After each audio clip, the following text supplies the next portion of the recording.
Happy Thursday! I'm just out having a walk around town, decompressing between my two shifts.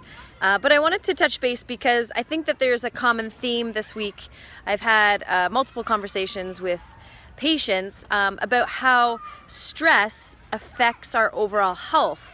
And not just in a mental way of feeling stressed out, but in a way that it can actually lead to and contribute to back pain, indigestion, headaches, neck pain, and aggravation of symptoms that they might have already had. And I think doing our best to nurture our mental and physical health can keep our spine healthy. But oftentimes you'll hear Dr. Casey and I explain that physical, chemical, and emotional stress contributes to subluxations or misalignments of the spine. And how that works is when you experience stress, and that changes for everybody, because for instance, if one person sees a snake, that might evoke a fearful reaction for them, and another person can look at a snake and think it's a beautiful reptile and be excited and want to actually pick it up. So two different people can perceive the exact same experience but have a completely different emotional response. But when you experience that fight or flight response, or that fear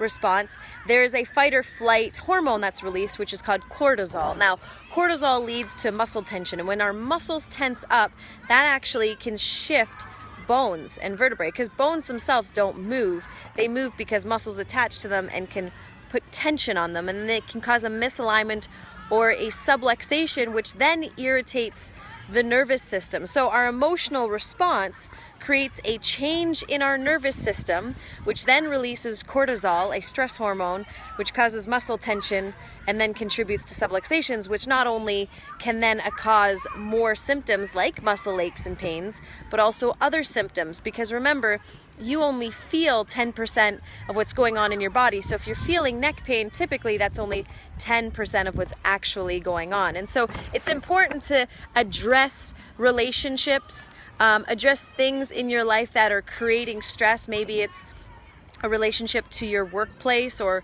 maybe somebody you're working with, or your partner, or your relationship with yourself, and start to work on these things and start to take action in decreasing the emotional stress in your life. And when you do that, you may be pleasantly surprised on how that actually changes your overall health and how you feel.